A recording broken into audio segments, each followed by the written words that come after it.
Daniel, então esse grande reset não seria mais o apagão mundial, no caso seria somente a economia, a bolsa? Pode ser um apagão também, pô. Quem tá falando sobre o apagão? Não sou eu, é a NASA e o Fórum Econômico Mundial. O Fórum Econômico Mundial, desde 2020, faz um exercício anual chamado Cyber Polygon, polígono cibernético, em que eles simulam em vez de ser uma crise sanitária, uma crise cibernética que, segundo o Klaus Schwab e os cientistas, uma crise cibernética seria muito pior do que a crise sanitária, porque mais pessoas morreriam. Porque ele fala, imagina um mundo sem gasolina, sem farol na rua, sem sinal de trânsito, sem hospital, sem polícia, sem 190 ou 911, sem nada. Muito mais gente morreria, né? Então, eles que estão falando sobre esse apagão e como se preparar. Além disso, a NASA também continua insistindo naquela ideia que uma atividade solar excepcional pode trazer aí, tipo um evento Carrington, né, que aconteceu ainda no século XIX no Canadá, que naquela época não tinha eletricidade, nem o telefone não estava tão popularizado, mas os telégrafos tinha eletricidade, né, mas não tinha internet. Os telégrafos todos caíram, teve gente que fritou, a galera tomou choque, o cara tá mexendo no telégrafo, tomou um choque por causa de tempestade solar. Porque os caras estão falando, então não vai ter mais apagão. Tem coisa estranha sendo programada, inclusive aquela revista Economist, que faz a edição anual. Uma das coisas que eles falaram como alerta pro ano 2025 ainda, eles estão insistindo na questão da tempestade solar. Coloca aí, o Sacani falando de uma sombra enorme do Sol, que vai ter auroras boreais fantásticas. Sim, né? Tá muito estranho o comportamento do Sol esse ano. É claro que tem um ciclo de 11 anos, né? De 11 em 11 anos o Sol atinge o máximo desse pico de atividade solar, com várias explosões solares, né? As solar flares, como eles chamam. Então, continua havendo esse risco de um apagão aí. Não só isso, né? Você tem os hackers, você tem atividade solar, você tem a questão dos cabos submarinos, que a gente viu vários serem destruídos ali pelo próprio pessoal do Iêmen, lá os Houthis, né? Cortaram alguns cabos ali, deixaram... também lá pra cima, lá para o Suécia. Mar Báltico cortaram cabos também, falaram que foi um navio chinês que tinha esquecido a âncora certa, aí puxou o cabo. A gente pode também esquecer que o Dmitry Medvedev, né? O pessoal fala Medvedev, mas lá eles falam Medvedev. O Medvedev, que já foi primeiro-ministro-presidente da Rússia também, quando destruíram os gasodutos Nord Stream 2, que a gente até hoje não sabe exatamente quem foi, né? Destruíram os gasodutos da Rússia, ele falou, vocês destruíram o nosso gasoduto, então a gente pode cortar os cabos submarinos de internet de vocês, então, pra compensar, né? Então, continua sendo um perigo. Não sei se o Tuti vai ver outra pergunta ou se a gente continua. Manda mais uma. Vamos lá. O Diego Cavalcante. Boa noite, gostaria de saber, Daniel, o que o Trump já fez das coisas que o Daniel falou que ele faria. Estamos próximos do fim? Então, primeiro o que ele fez que eu faria que ele ia fazer, ganhou. Que eu tô falando isso, ó, tá registrado aí, todo mundo sabe, inclusive nos meus livros, né? Eu escrevi um capítulo no último livro, que é A Jogada Final. Foi em fevereiro de 2024, o capítulo o Congresso americano já se prepara para a vitória de Trump. Eu tô falando isso desde fevereiro do ano passado. Porque se o Congresso já tá montando um monte de esquema para atrapalhar o Trump quando ele voltar, é porque eles já estão achando que o cara vai voltar, pô. E o que ele, só para não ficar no ar, o que o Congresso fez para atrapalhar o Trump? Eles criaram um dispositivo que o Trump não poderia cortar o financiamento da guerra da Ucrânia antes de 2026. Eu não sei como é que ele tá lidando com isso. Talvez seja por isso que ele não acabou com a guerra ainda. Porque ele falava, se eu tivesse no poder, não tinha começado essa guerra. E se eu voltar, ela acaba no primeiro dia. Já passaram alguns dias, não acabou ainda. Aí os caras falaram, como é que você vai acabar a guerra? Ele falou, é fácil, vou parar de mandar dinheiro pra Ucrânia. Aí os caras falaram, pô, mas se você parar de mandar dinheiro pra Ucrânia, você vai dar vitória pro Putin. Eu falei, problema dele lá. Eu só não vou dar dinheiro. Vou parar de dar dinheiro. O Zelensky tava reclamando que sumiu uma grana aí, você viu? Pô, uma grana? Dava pra comprar 50 balas de Juquinha, mano. Quanto que? Tipo assim, mandaram... Não chegou lá pra... Não, eu vou chutar. Tipo assim, pô, vocês disseram que mandaram 170 bilhões, chegou só 35. Pô, estranho. Tipo, você acha os números aí? Cento e tantos bilhões sumiram, entendeu? O esquema ali do Somebody Love tá forte. Alguém tá ficando com esse dinheiro aí. Pô, rapaz, alguém garantiu aí das gerações futuras até a volta de Jesus aí, mano. Tá bravo. Aí eu não sei, Vila, quer ver mais perguntas? Não, vamos continuar aqui? Enquanto ele procura lá. Então, essa questão de quem realmente está governando os Estados Unidos, como a gente estava falando, é interessante quando você percebe que, voltando na questão do vice, né, porque a gente citou no início, mas eu não mostrei as matérias, número 7 aí, o pessoal puder mostrar, você vai ver a rede de multimilionários da tecnologia que colocou o J.D. Vance no cargo de vice, né? E esse cara tem uma história muito curiosa. Quando você entende quem é esse vice, quem está por trás dele, você entende quem está governando os Estados Unidos agora, né? A matéria vai dizer, né, rede de multimilionários da tecnologia que ajudou o vice a chegar ao poder. Aí você vai ver que o cara foi patrocinado e funcionário do Peter Thiel. A primeira empresa que ele abriu dele mesmo, que é a Naria Capital, teve o patrocínio do ex-CEO da Google, teve o patrocínio do Mark Andreessen, que é um bilionário lá do Vale do Silício, um dos pais da internet, e o patrocínio do Peter Thiel do PayPal. Então, o J.D. Vance, o vice-presidente, é um representante desses caras dentro desse poder aí novo norte-americano. E o número 9, você vai ver ali, ó, eu trouxe uma outra matéria, que você vai ver que quando ele, para participar das eleições, ele divulgou as finanças dele, você vai ver que ele investe muito na área de saúde. É uma matéria que está em inglês, né, do site político, que qual é o título ali traduzindo, né? Por dentro dos investimentos de saúde do J.D. Vance, a divulgação financeira mais recente do senador mostra que ele investiu entre 50 e 100 mil dólares nas empresas de terapia genética Kyria Therapeutics e Amplify Bio. Ou seja, esse cara, se tiver uma nova crise sanitária, ele vai ganhar muito dinheiro, porque ele investe nessas áreas aí. Aí você fala, Daniel, não pode, porque isso aí tem conflito de interesse. O cara não pode ser vice-presidente e lucrar com alguma coisa. A lei americana exclui o presidente e o vice-presidente dos conflitos de interesse. Sério? Você tem noção Pode ter disso? conflito de interesse. O cara não se aplica a eles. Não sabia. Se a empresa dele se der bem enquanto ele estiver no poder, Congressista não tranquilo. pode. Congressista não pode, mas aí é outra história, né? A Nancy Pelosi, que durante... É a menina que entrou, igual o Biden, né? Biden entrou com 35 anos, 30 anos no Senado, tava até hoje lá, né? O único emprego do cara foi ser senador. Então, assim, ele pode estar gaga, mas ele manja muito daquilo ali, né? Conhece bem. A Nancy Pelosi é a mesma coisa. Era uma menininha, você vê ela novinha com foto com o Kennedy, ela já tava na política. A Nancy Pelosi, meu amigo, pô... A ideia de insider trading com ela é perfeita. Tem até um perfil no X que é o portfólio de Nancy Pelosi, porque esses caras têm que dizer que eles estão investindo de ações, né? Ou um portfólio bom, sei lá, lucra 20% ao ano. Ela é 57% a 60%. Ninguém conhece uma empresa, ela bota não sei quantos mil na empresa, no dia seguinte a empresa, explode. Sorte, né? Não pode ser sorte. A mulher ganha um saláriozinho lá de não sei quantos mil dólares, tem patrimônio de 200 milhões de dólares, ninguém consegue explicar como. Já tentaram colocar leis que os membros do Congresso não poderiam investir na bolsa. Aí ela novinha com quem? Nossa. A mulher tá até hoje na parada com 550 anos. E ganhando uma grana investindo no mercado financeiro ali. Então, eu não sei como é que fica isso pra eles, né? Teria um certo conflito de interesse, né? De onde que veio essa informação dessa senhora aí, que é a empresa X desconhecida, ia bombar semana que vem? Como é que pode isso, né?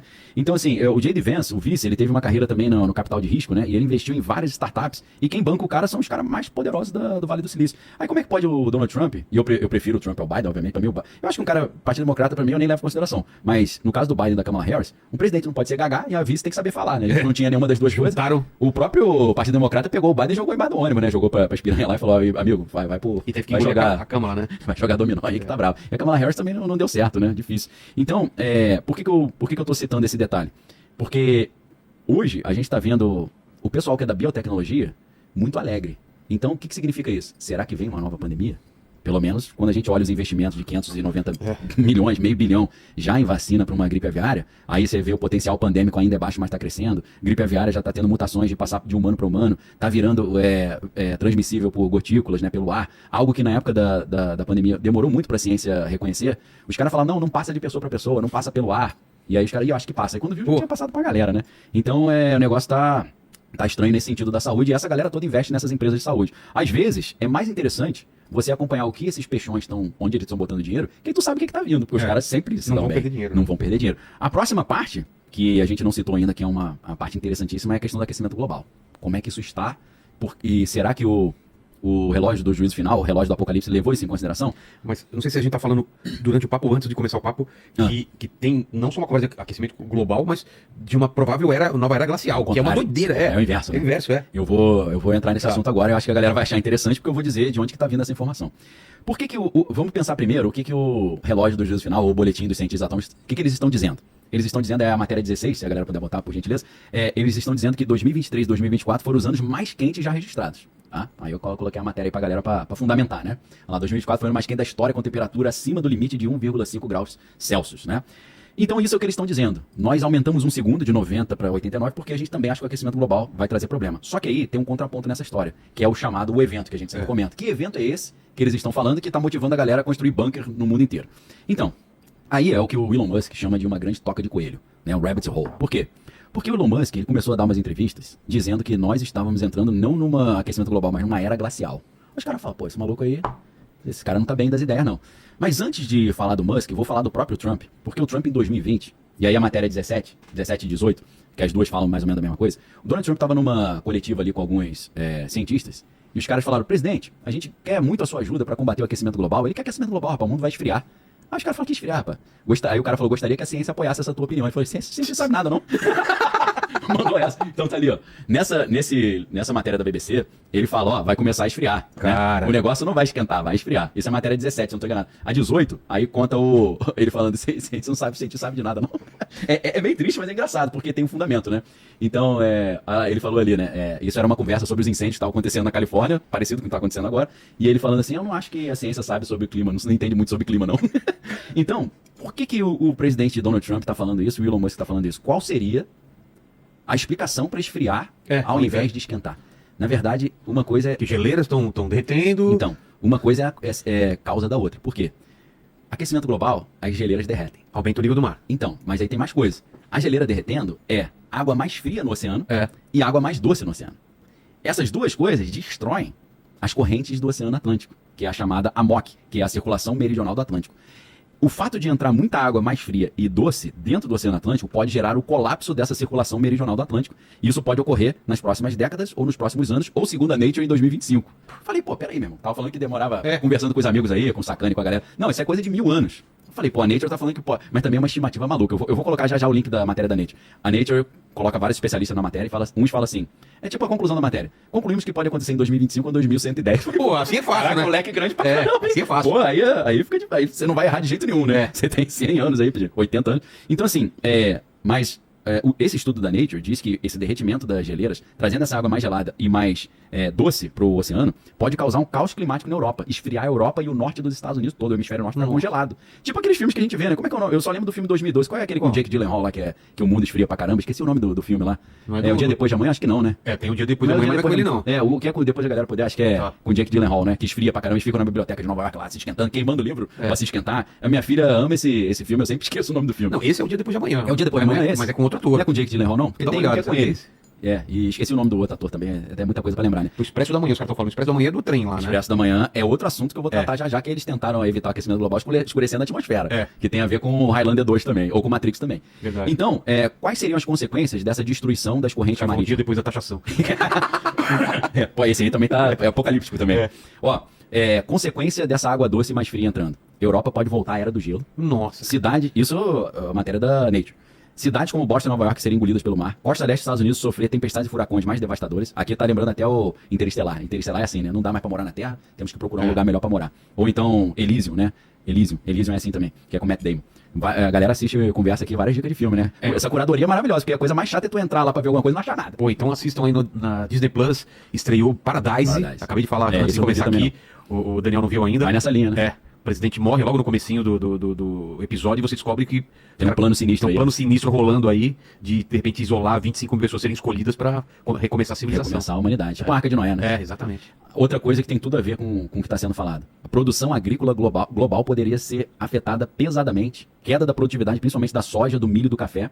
Nesse caso, no caso do Brasil, o próprio Brasil poderia perder até metade das suas áreas produtivas. A gente sabe que o Brasil é o único país no mundo que tem condição de garantir a segurança alimentar do planeta Terra. Pela quantidade de alimento que a gente produz, apesar da área produtiva ser pequena por causa das áreas demarcadas, né? E aí vitória da Embrapa de ter desenvolvido tecnologia para aumentar a produtividade sem aumentar o tamanho da área. Então, assim, previsões, né? Esse estudo da Nature Communication, que é de 2023, é o link 19, por gentileza aí pra galera. Esse link sugere que o colapso dessa corrente meridional atlântica pode ocorrer a qualquer momento a partir de 2025. Aí você fala, pô, meu irmão, aí eu fiquei grilado. Só que aí tu chega na última linha do estudo, eu tive que ler o estudo todo em inglês, técnico pra caramba lá o estudo, tá vendo? Alerta do colapso vindouro da corrente atlântica meridional, alguma coisa assim, circulação, né? Mudança da circulação do Atlântico meridional.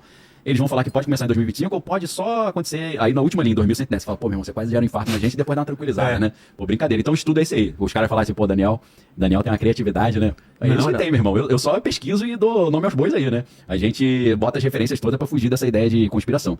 Então, o painel intergovernamental de mudança climática afirma que não deve ser a partir de 2025, deve ser só a partir de 2100, né? Então aí a galera fica um pouquinho mais tranquila. Só que aí, junto com isso, o que também poderia influenciar essa situação? Aí é o link número 20, que é a anomalia magnética no Brasil. Isso aí eu acho uma covardia violenta. Olha lá. Então, isso eu tinha visto. Isso aí é muito sacanagem com a gente, essa né? mancha bem em cima Dá vontade de sair daqui, né, meu irmão? E lá e sul e sudeste, né, principalmente. Pô, o planeta Terra inteiro. O troço vai ter um rombo magnético logo na nossa cabeça, maluco. Aí é muita É que covardia. a gente construiu o país em cima do cemitério em guia. Não é possível, né, cara? Poltergeist, o amigo de filho, né? É. Pô, esse filme, aí o pessoal não assiste, senão que você é bravo demais. Depois vocês vão reclamar, pô, Daniel. Você acredita que várias vezes eu cito alguns filmes e falo, não assista, os caras, assisti aquele filme que você me indicou, não consegui dormir depois. Falei pra não assistir, pô. Pelo amor de Deus. Então, assim, essa anomalia magnética que tá era só em cima do Brasil, agora ela tá no meio do Oceano Atlântico também. Dizem que isso aí é o sinal de que está tendo uma mudança dos polos magnéticos e isso também pode gerar esse caos climático. E essa mudança, falam por que poderia estar acontecendo? Cara, eles nesses estudos eles vão desenvolver teorias dizendo que isso é cíclico. Isso aí tem a ver com o núcleo da Terra, com o ferro que está no núcleo da Terra, né? Porque eu lembro das minhas aulas de geografia, né? Tem o Cial, que é silício e alumínio, né? E o Cima, que é o silício e magnésio. Então, a gente não pensa muito nisso, mas o interior da Terra tem muito ferro, muitos metais. E esses metais regulam a nossa camada de proteção magnética que protege o planeta Terra contra a radiação solar. Então, teoricamente, com isso aí, a radiação solar está entrando mais forte ali em cima do Brasil. Aí a galera fala, pô, fui pra praia, fiquei todo arrebentado. Será que é por causa disso? Eu não sei. Tem que conversar com o geofísico junto com o dermatologista. Verdade. Mas eu tô tomando mais cuidado quando eu vou. Eu já percebi E eu tô pra conversar com uma dermatologista sobre isso. Pô, cada vez que eu vou pra praia parece mais mancha na minha testa. Eu tô ficando com a testa toda manchada mesmo, botando um monte de proteção. E Vou falar- falam o quê? E eu não sei, não conversei com ela ainda. Eu falei, pô, me ajuda aí, porque meu pai tem a cara toda manchada já com 75. Eu falei, pô, eu queria demorar mais tempo pra ficar igual meu pai. Pô, eu tô ficando igual meu pai com 43, pô, tô Alguma grilado, coisa né? tá diferente, Tá né? diferente. Deve ser porque eu rodei com pneu vazio, igual você falou outra vez, né? Outra indicação aí de livro, não sei se você leu, esse livro é Devoradores de Estrelas, você leu? Não. É do mesmo autor do Perdido em Marte. E acontece Que também tem um uma filme parada. perdido em Matt Damon. Pô, bem bom. E vai ter filme também desse livro, já tá aí. Mas qual é o plot do... O plot é que é uma era glacial tá rolando, tá perigando. Ah, tá voltando? Tá perigando porque o sol tá menos quente. Ah, e deu E uma- aí eles vão descobrir por quê. Porque tem um tipo de uma espiral, uma coisa que tá saindo. Puta, agora eu não lembro se é de Vênus. De Vênus e o sol, uma mancha, alguma coisa tá influenciando nos Enfraquecendo nos o raios solares calor, que chegam né? pra cá. Interessante. E aí, cara, e Esse depois eu não quando conhecia, descobrem não. o que é maravilhoso. Aí manda uma missão, né, pra tentar resolver. Vale a pena? Vale a pena demais. Tem em cara. português, então. Tem em português. Animal. E aí, em primeira pessoa, é um dos astronautas que tá nessa missão. Ele Interessante. acorda, ele não entende o que tá acontecendo. Já Porque começa já no- É porque ele tá naquele estado de... É, hibernando e tal. Eles não usam de hibernar. Animação suspensa. Eles usam outra técnica É. que é de induzido. Tipo um coma induzido? É um coma induzido. Entendi. E eram 3 só, ele sobrevive desse coma induzido, ele acorda, ele tá com aquela confusão mental. É, e até- aí vai lembrando as coisas, e aí vai lembrando qual é a missão, cara. É muito Entendi. boa. Maneiro, Muito hein? Então, se a gente conversar com esses cientistas, eles vão falar assim, mas Daniel, isso aí talvez demore 1000 anos. boa. O livro, taxa-me se for capaz. Os caras do chat é só com taxa aqui. E lembrando que o Prenda-me se for capaz lá com o Leonardo DiCaprio é baseado em fatos reais, né? É, pior que é. O maluquinho era falsificador profissional. O Tom Hanks também, e né? virou especialista do FBI pra identificar, né? O cara falsificava cheque. E tinha um brasileiro também que era nesse naipe, né? Teve um livro também, né? O Marcelo Acho VIP. que é. O VIP, né? O cara- Temos um programa aqui com ele. O maior. Ele pilotava as aeronaves da Gol. Não, sensacional a história, cara. né? Sensacional. Ele entrava nos ônibus das delegações fingindo que era não sei o quê. Era golpe Esse atrás cara de tinha que golpe. ganhar um Oscar, né? Porque o Total. cara é ator, né? Meu? Total. Tinha que ganhar um Oscar, pô. Ele foi preso, até deu uma encrenca, né? Não, foi preso, pagou já tudo. que Pagou, né? É tipo a versão Prenda se for capaz brasileiro, né? É. Só que o brasileiro tem a ginga, né? Os americanos têm a ginga que a gente tem, né? Já O dá cara um olhar bonito. pilotou avião pra droga, levando droga. Não, eu lembro que acho que ele tava transportando algum ator, alguém famoso aí. Aí ele falou pro cara, pô, cara, precisa abastecer o avião. Putz, eu tô meio. É. Paga aí, depois eu te Você dou. dá um cheque, acho que era, sei lá, 15 mil reais. pra É, abastecer, agora é o cara. filho do dono da Gol. Boa, meu irmão. Soltou na hora. Pô, a Mauri Júnior A Mauri entrevistou Júnior várias caiu, vezes. é. Pô, é sensacional essa Vou história. trazer o Mari Júnior pra falar desse daqui. Cara, tem uma, só abrindo parênteses, tem uma história incrível também, que eu nunca mais achei a notícia, que era um jovem que ele queria andar de ônibus de graça, ele arrumou uma farda de polícia. Ele entrava no ônibus de graça. Só que aí um dia, uma viatura parou e falou, entra aí que a gente dá carona. Os caras começaram a conversar com ele, viram que ele não era policial. Mano, Porque e aí, lá, onde você. ele não, você serve qual batalhão? Esse cara, porra, meu irmão, você tá de O brincadeira. cara chega na padaria pedindo Pô. coisa de graça. Aí eu fico imaginando um filme em cima dessa história. Vou até dar um mole que eu vou contar em Mas ideia qual de história? roteiro. Essa do- Em cima dessa história do garoto que botou Sei. a farda, os caras chamam ele, pô, a gente dá carona. Só que no meio da parada, meu, rola um Rola- tiroteio. E ele vira herói, Às de vezes os repente. caras morrem, só sobra ele. É, pra contar a história. Ele nem é policial. Ganha prêmio, É, condecorado. condecorado. Aí os caras, pô, você é um policial. Exemplo, não, mas eu não sou policial, não. Agora vai ser. É tipo um filme de ação meio comédia junto, né? Tipo Parto de Viagem, que é um filme interessante também, com o Pô, Robert Downey caramba. Jr., né? Eu É. acho maneiro. Então, assim, o que os caras falam, pô, Daniel, relaxa que isso aí vai demorar muito pra acontecer. Só que aí, quando você pensa no Elon Musk, o Elon Musk, ele também tem falado sobre isso. Se você botar, acho que eu esqueci de separar essa notícia, mas se você botar no YouTube, Elon Musk Ice Age, era glacial, você vai achar todos esses vídeos. Ele foi a um podcast que ele começou a mandar essa igual o Trump. Ele falou, eu acho que a gente não vai, o problema não é esquentar, não é esfriar. Mas, cara, mas por quê? Ele falou, na verdade, se você pega uma definição mais solta de era glacial, nós estamos entrando numa era glacial. Mas, cara, mas como assim? Não está aquecendo? Ele falou, então. Aí ele falou, se você estudar isso, você vai cair numa toca de coelho, que você vai ver que de tempos em tempos existem eventos de extinção. É. E esses eventos de extinção estão relacionados a esse fenômeno. E ele São 6, cita, né? ele cita a inversão dos polos magnéticos, ele cita essa ideia das correntes meridionais do oceano, e ele fala que, além disso, desse problema, porque qual é o problema ali? Se esfria pra caramba, não tem produção de comida pra todo mundo. Começa uma guerra aí pela sobrevivência. Vira um Mad Max a parada. Só que o Mad Max é congelado, né? Porque o Mad Max é deserto. Né? Então, ele vai falar, além disso, houve a Primeira Guerra Mundial e houve a Segunda. E, por essa lógica, vai haver a Terceira. Só que a Terceira vai ser diferente. O que Definitivo? ele está querendo dizer? Ele está se referindo ao quê? E aí eu comecei a listar uma série de eventos que poderiam acelerar isso que a galera acha que é só para 2100. Uma Terceira Guerra Mundial. Porque com a fumaça e a fuligem, você tem um inverno nuclear. Um inverno, perdão. Inverno nuclear mesmo. nuclear. Esse inverno nuclear, o que vai acontecer? O esfriamento do planeta Terra igual esse caos aqui dessa era do Mas não gelo. cresce planta. Isso poderia acontecer, em vez de acontecer de 13 em 13 mil anos, ou entre 2025 e 2100, poderia acontecer amanhã se começar uma guerra nuclear. Então eu comecei a me ligar, e não me ligar porque isso é explícito, o Elon Musk, ele quer ir para Marte por causa dessas questões. Ele quer que a humanidade tenha uma arca de Noé para eles poderem continuar a civilização humana lá. E aí os caras no podcast falam, mas e a Lua? Ele falou, a Lua não é suficiente, não é o ideal. Aí primeiro eu pensei, por quê? Porque os caras podem jogar uma bomba nuclear da Terra para a Lua? Na verdade, sabe o que ele está se referindo? Eu entendo. as armas que estão no espaço que poderiam muito facilmente atingir a Lua. Já tem uma arma do Claro, espaço? pô, com certeza. Isso agora já. O próprio SpaceX do Elon Musk manda essas armas pra Space Force americana. Eu já conversei sobre isso num podcast com o Sakane. Ele falou que ele que acompanha os lançamentos, né, de satélite e da SpaceX, ele fala que chega um momento que eles têm que cortar a transmissão. Que é top secret, né? Top secret, é classificado. Ele fala, pô, a gente entende que eles estão fazendo coisa ali de Militar, provavelmente. segurança nacional, né, questão bélica. Então, uma guerra nuclear poderia fazer isso que os geofísicos acham que é só daqui a 13 mil anos, poderia fazer isso amanhã.